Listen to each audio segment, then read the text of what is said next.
Astaghfirullah. Bismillahirrahmanirrahim. Assalamualaikum warahmatullahi wabarakatuh. Alhamdulillah wassalatu wassalamu ala Rasulillah wa ala alihi wa sahbihi wa mawalah wa la hawla wa la quwata illa billahi wa ba'du. Qala Allahu azza wa jalla ya ayyuhalladzina amanu taqullaha haqqa tuqatih wa la tamutunna illa wa antum muslimun. Wa qala sallallahu alaihi wasallam man salaka tariqan yaltamisu fihi ilma sahhalallahu bihi tariqan ilal jannah. Amma ba'du. Ma'asyiral muslimin wal muslimat di manapun antum berada, alhamdulillah di malam hari ini Allah subhanahu wa ta'ala masih memberikan nikmat kepada kita sehingga kita masih bisa duduk-duduk untuk bermajlis ilmu walaupun lewat media. Salawat dan salam tentunya kita haturkan kepada Nabi kita, Nabi besar Muhammad sallallahu alaihi wa ala alihi wasallam. Pembahasan di malam hari ini kita akan mengkisahkan tentang kisah syaitan yang setiap malam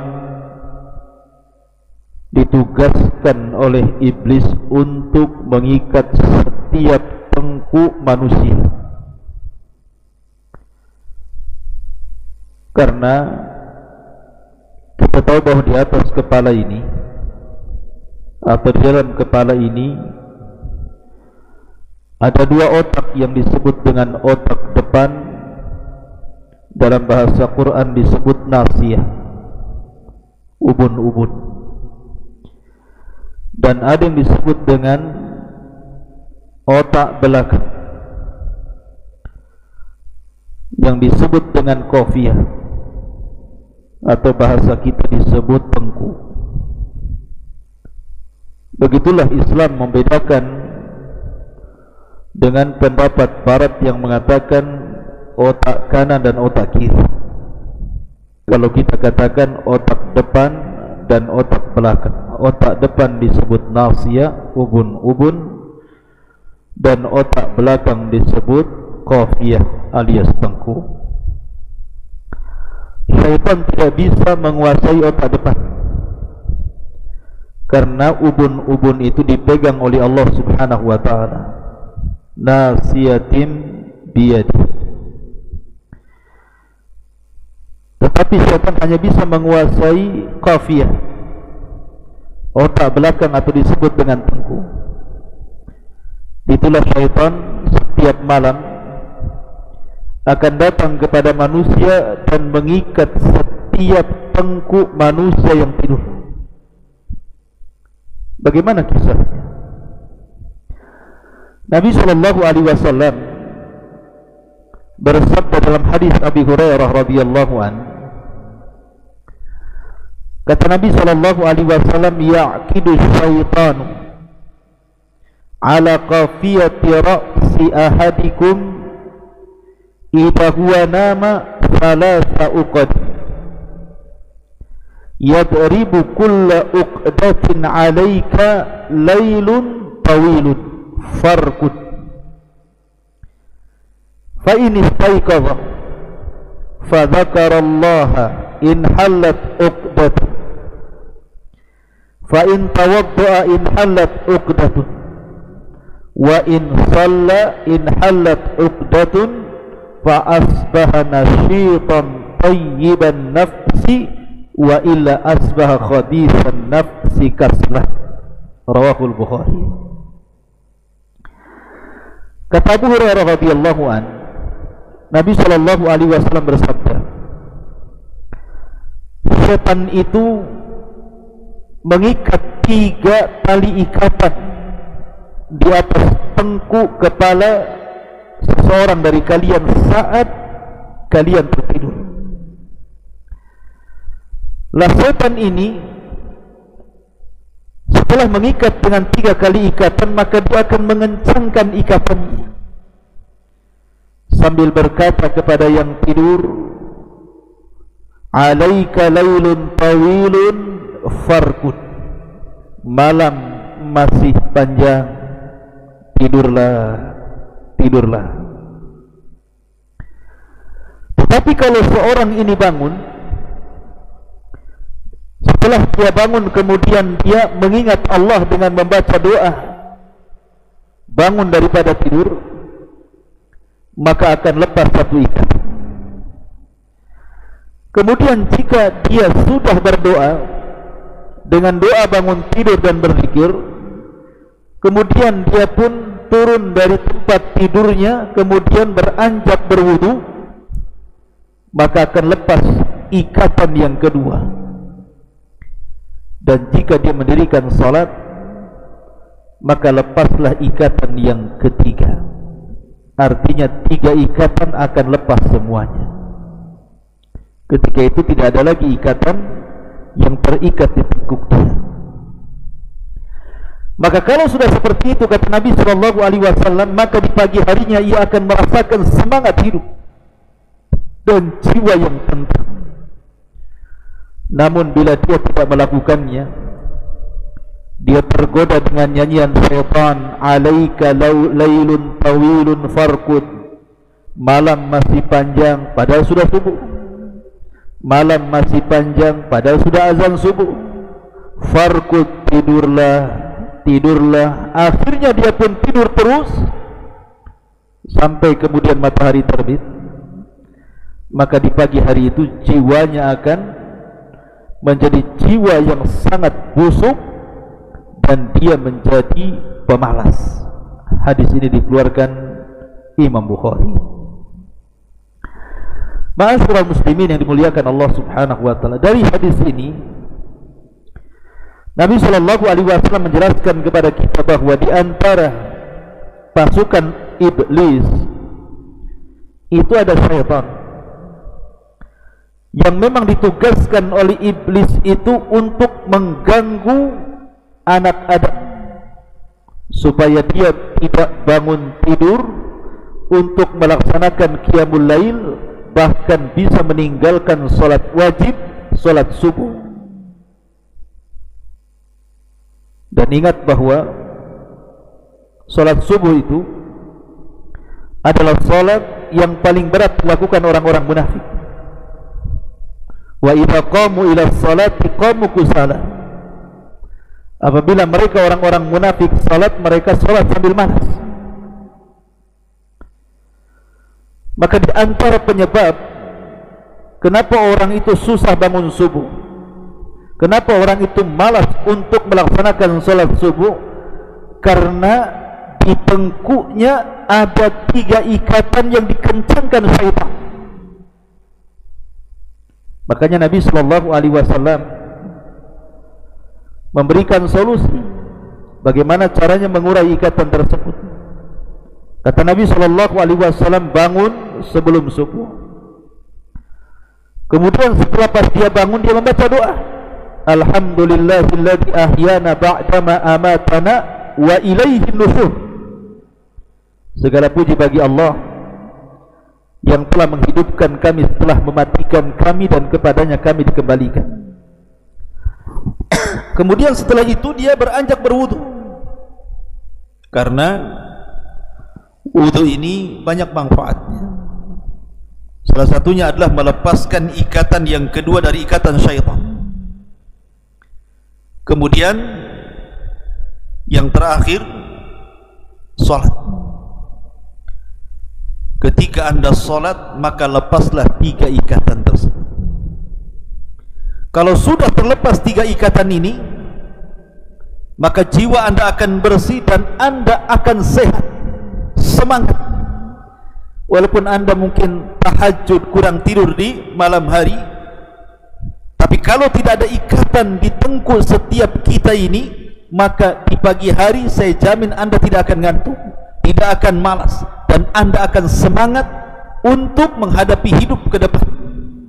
Tapi sebaliknya, kalau anda habiskan malam itu dan dikipas-kipasi oleh syaitan, alaika lailun tawil farqud, malam masih panjang, minumlah, tidurlah, kemudian syaitan pun mengencingi telinga kita sehingga suara azan sudah didengar lagi, suara qomat lewat begitu saja, orang sudah solat dia masih ngorok, maka dipastikan jiwa anda akan busuk dan anda akan jadi pemalas.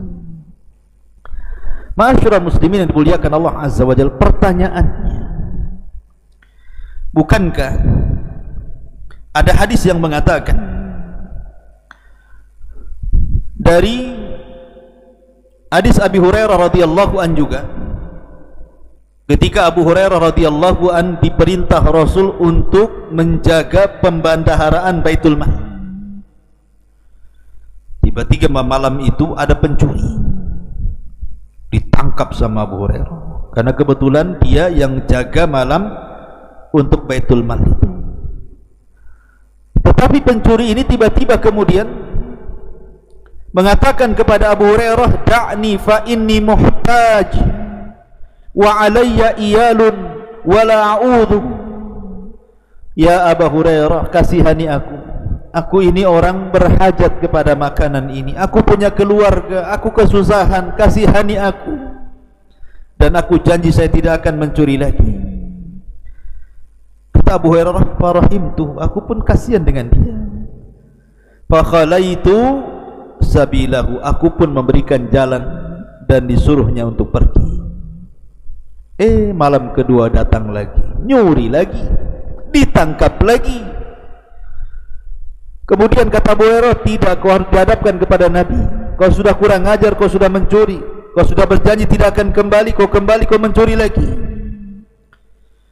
Tiba-tiba dia alasannya sama, ya Abu Hurairah, da'ni fa inni muhtaj wa alayya iya, saya ini orang yang berhajat wahai Abu Hurairah, saya punya keluarga, biarkan aku pulang, aku tidak akan, janji ini yang terakhir, saya tidak akan balik lagi. Farahimtuhu fakhallaitu sabilahu, kata Abu Hurairah, aku pun kasihan, ku biarkan dia pulang. Malam ketiga mencuri lagi, Masya Allah, ditangkap lagi.